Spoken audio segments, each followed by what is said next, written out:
Hi, Anne. Hello, I'm good so morning. excited. So I'm going to hit my little view so I can do the split screen dealy bob. Let's see. So I can see up. We can see each other now, both on Uh-huh. the same screen. So we're so technical. So you're like one of the people I really, really, really, really, really wanted to interview because you have so much insight and so much good, positive energy to share with the group. And so, first of all, tell us a little bit about you and like the last couple years in your life. Okay, well, hello everybody, and I hope I get to meet you all face to face and not face to camera at some point in the future. I think we do have a lot of synergies. We may not know them yet, but we will. We will. I am a newly retired registered nurse executive. And I worked for 48 years for the same healthcare company, many different roles. I want to be clear because, when you say registered nurse, you think, oh my gosh, you must have worked at the bedside. Well, yes, I did, but not for 48 years because that's a large strain on your physical body. And I made decisions early that I wanted to go into leadership and management and then into executive leadership. And so I retired in October, so just a month and a half ago. And I was a senior vice president over an area called clinical informatics. And if you're not a nurse, you may not know what that is. But clinical informatics is a subspecialty of nursing, similar to pediatrics and ICU nursing.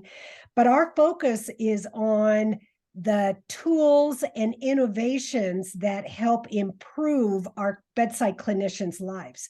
So you've probably heard of the electronic health record. You've probably heard of the bedside monitors that capture heart rate and blood pressure.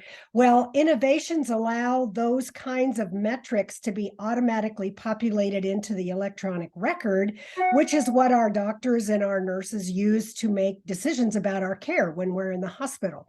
So I led a team. I had a national team, and then I had a broader, several hundred system-wide team that all work together on a number of different kinds of projects and initiatives. And we trialed and experimented with innovations and we loved it. I like to say we work with technology, but I'm not a technology person. I know people in technology who know stuff, but my group really functioned as the in between those super high technical folks and the people at the bedside who do not speak the same language in any way, shape, or Absolutely fashion. not. We need interpreters in this day and age of technology for sure.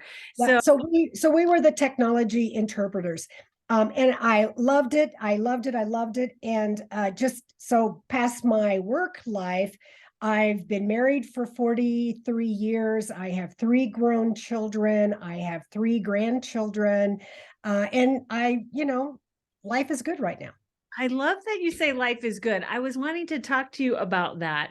What was it like transitioning into retirement after having been doing it for so long? And did you feel like you put a lot of your identity into your working role? And how was that for you? Oh yeah. Well, I think my whole identity was my working role. I mean, yes, I'm a mother and a wife, and yeah, we go to a church and I belong to clubs and we do community things. And yet my identity was being this leader. And I get that.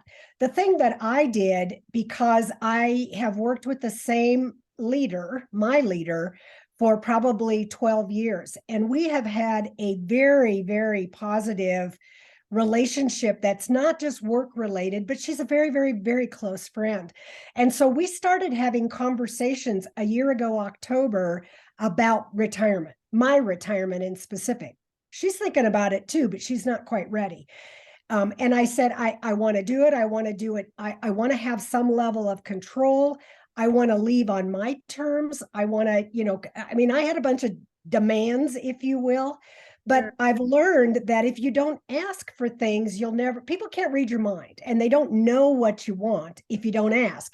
Now, the worst thing that could happen is I don't get them.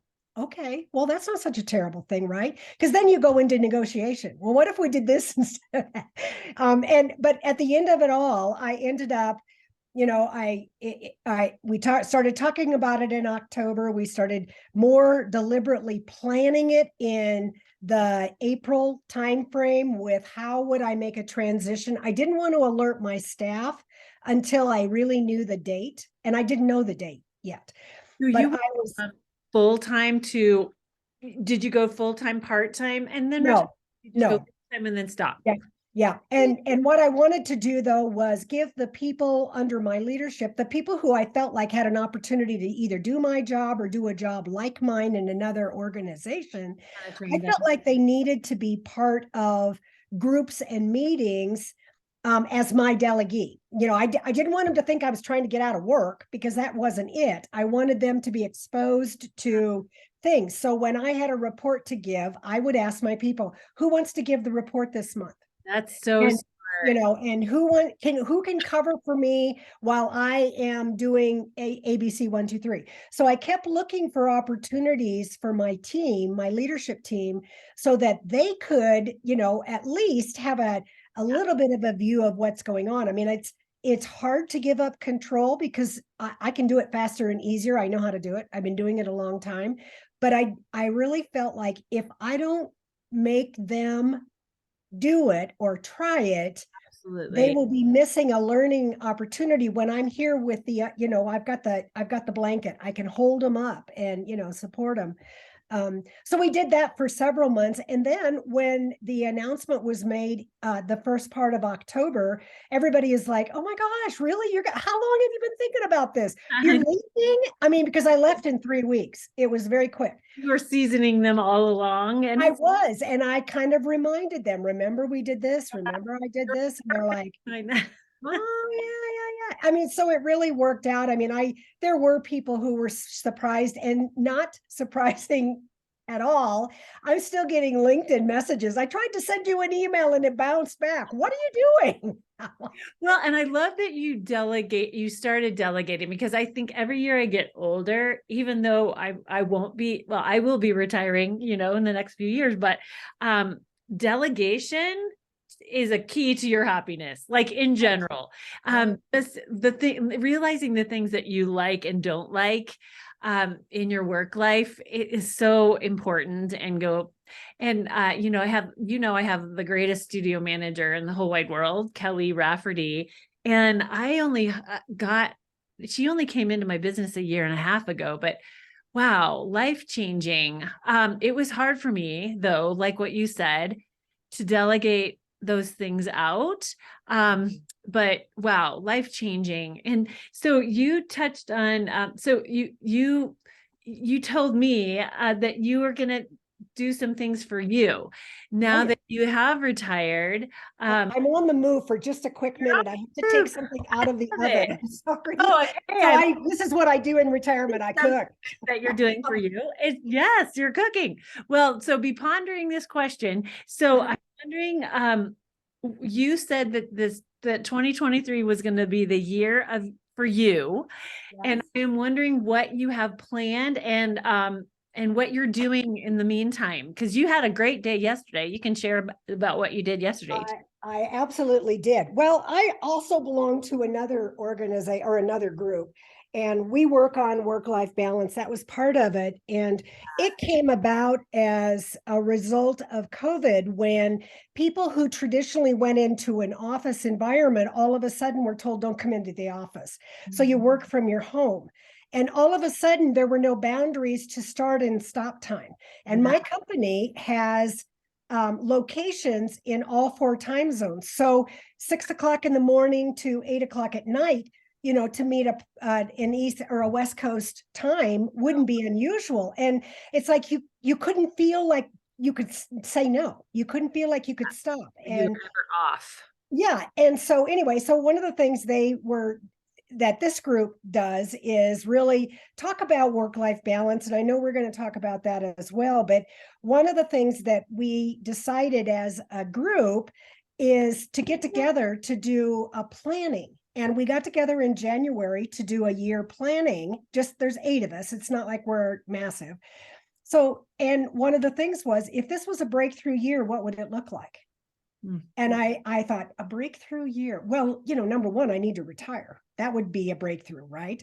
Yeah. And then number two is I need to take care of myself. I was in a weight loss journey, a purposeful weight loss journey. I felt like I needed to be less of me and feel better and have more energy and, look better in my clothes and, all of the reasons that you might be able to play with my grandkids more and things like that. And I thought, you know what, if I'm going to focus on weight loss, I really need to focus on the rest of me as well, and work or not work is going to be part of that. And so I joined a book club. I started with a number of exercise programs. At the time, you could send away and do a virtual 5K walk. And I'd never done one before. I thought, oh my God, I can't do a 5K, I'll die. Well, come to find out, I do them every day now. I walk 3.5 miles every day. So I do a 5K almost every day. So it's like, well, you can do that. And, and I've decided that I need to take care of my body. So I do facials as often as I can. I try to get massages. So that was what I did yesterday. I had a spa day. In the morning, I had a facial, and in the afternoon, I had a massage, and it was heavenly. Yes. And it's just I've been working on drinking more water, eating more vegetables and fruit and proteins and less grains and bread. And and it's all part of this. I just want to take better care of me Yeah. so that I have more to give to my family or whomever, however I want to spend it. But I just was feeling like I was too sluggish and clunky, and I don't feel that way now. I feel much better. Working like crazy at all times of day. And yeah, the food prep and taking care of yourself nutritionally, I think is key. I started getting Hungry Root delivered. I don't know if you've heard of it, but oh my God, it's amazing. I mean, so they give you 3 ingredients. They're pretty much plant-based. Mm-hmm. Love that. So it's so easy. Well, I love that I think I'm gonna have to kind of like dip my toe in it a little bit, but before I admire you that you could go that quick. I think I may have to like feel it out a while. But I love that you've created a community of women. Mm-hmm. And that's really important.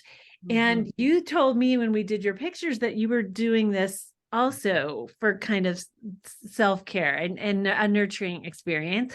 And I want to share just a couple of your images because I love them so much. And so, yeah, so you can see here some of yours, and I know you just selected yours, so we're working on them. We're almost done, by the way. So yeah, I think you just look so happy and so joyful and like you, and you're celebrating yourself. I could just feel that when we did your pictures. So I just love them. Well, I just wanted to thank you. And I really do want the other women to get to know you. And yeah, maybe we can have some breakout groups like I was telling you, because I think you are inspirational. Oh, thank you. Well, I will tell you that it is easy to get yourself out of sync, I guess, and and I will tell you that you recommended to buy that Cheryl book, and I bought it, and I'm reading it. Yes, The Art of Extreme Self-Care by Cheryl Richardson. Yes. And and one of the things, she has exercises for you to do and try and things like that. And the I guess when in January, back in January, when we were making what do I think I want this year to look like and what were my goals and things like that. And one of my words, we said, well, what are words? Words matter and they mean something. And mine was, I had 2, brave and bold. So be brave and be bold. Again, if you don't ask, you will never get, but you've got to be brave and bold sometimes to frame the words, because it's intimidating, or maybe you're afraid. And that's something Cheryl just commented in a chapter that I was reading about, was you've got to have the confidence or at least support in saying no sometimes, right? To not doing everything just because you could. And to me, that's one of the biggest things about self-care is you don't have to be everything for everybody. You know, there's other people who can do it. And quite honestly, I've learned too, sometimes people will ask you because you're an easy yes and you're an easy yes. And then they don't have to work any harder. And Right. it's like, you know, They're delegating to you. yeah, Yeah. I like how she says if it's not an absolute yes, it's a no. I mean, so it has to be like an absolute yes. And just to ponder it for a minute and take a minute to think about it instead of just immediately replying.